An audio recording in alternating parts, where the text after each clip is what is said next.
You know, the last few chapters of the Book of Judges have some of the most wild, honestly disturbing stories you'll find anywhere in the Bible.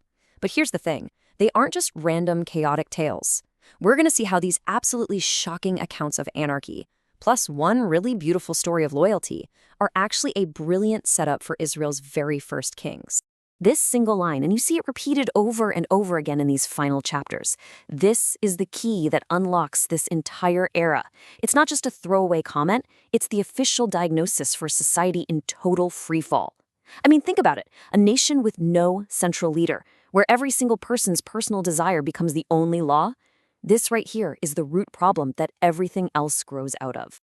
So what did it actually look like when everyone did as they saw fit? Well, the period of the Judges was, to put it lightly, a dark and violent time in Israel's history.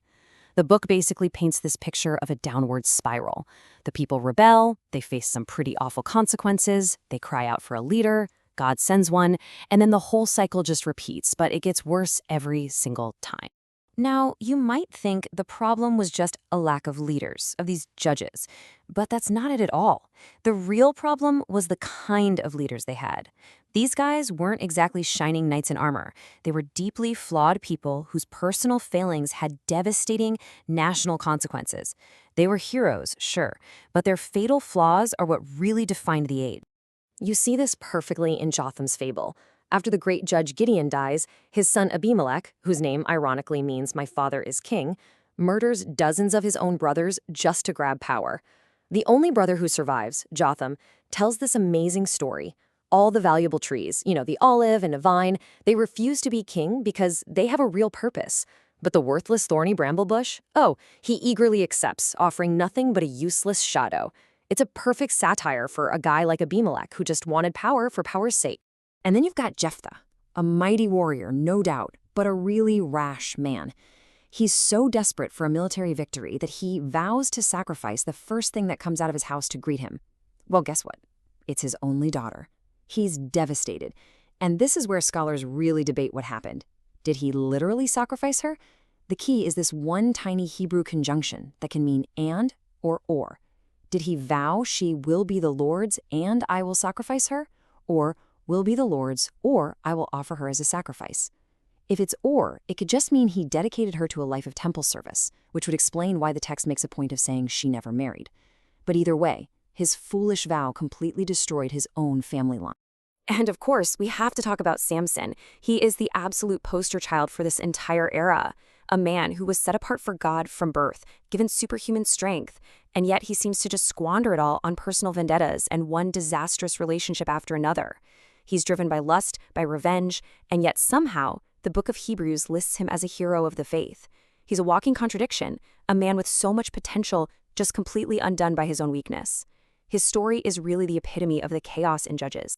So these individual failings, these personal flaws of the judges, they eventually reach this horrifying climax. The moral decay isn't just personal anymore. It builds and builds until it erupts into a national catastrophe that plunges Israel into a brutal, horrifying civil war. It all kicks off with one of the most shocking stories in the entire Bible. A Levite's concubine is assaulted and killed by men from the Israelite tribe of Benjamin. Then, in this gruesome act of protest, the Levite dismembers her body and sends the pieces to the other tribes. This sparks total outrage, and 11 tribes rise up against the tribe of Benjamin, demanding justice. When Benjamin refuses, it's all-out war. And the war is just catastrophic. The tribe of Benjamin is almost completely wiped off the map. After the final bloody battle, only 600 men from the entire tribe survive, hiding out in the wilderness. Think about that. An entire branch of the Israelite family tree is pushed to the absolute brink of extinction by their own brother.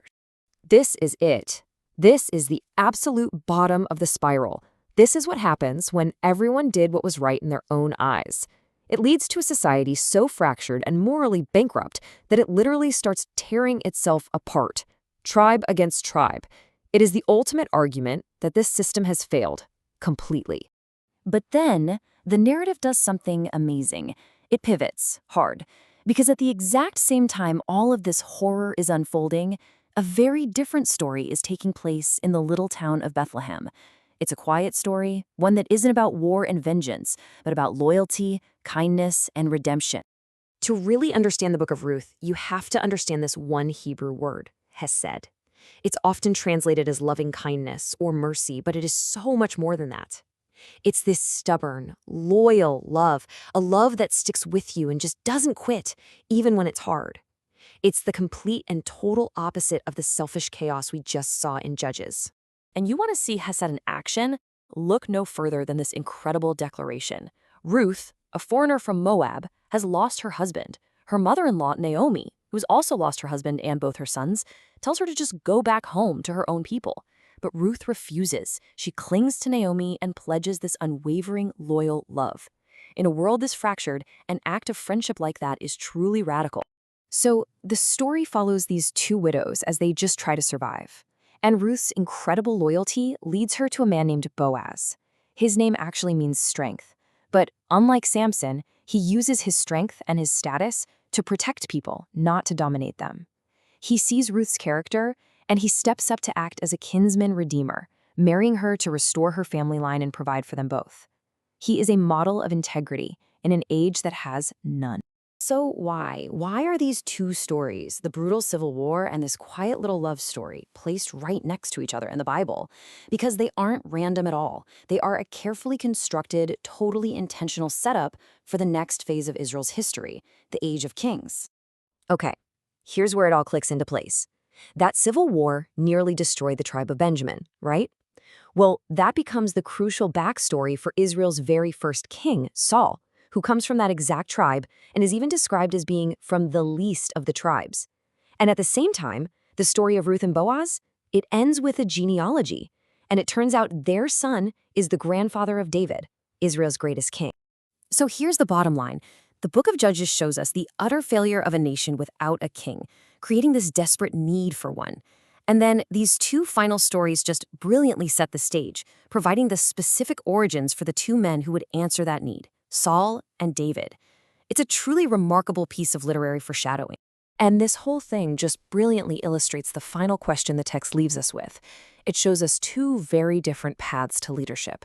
One is born from chaos, from dysfunction, and from the desperate need to control it all. That's the path that leads to Saul. And the other is born from Hesed, from loyalty and from quiet integrity. And that's the path that leads to David. It forces us to ask, what truly makes a great leader?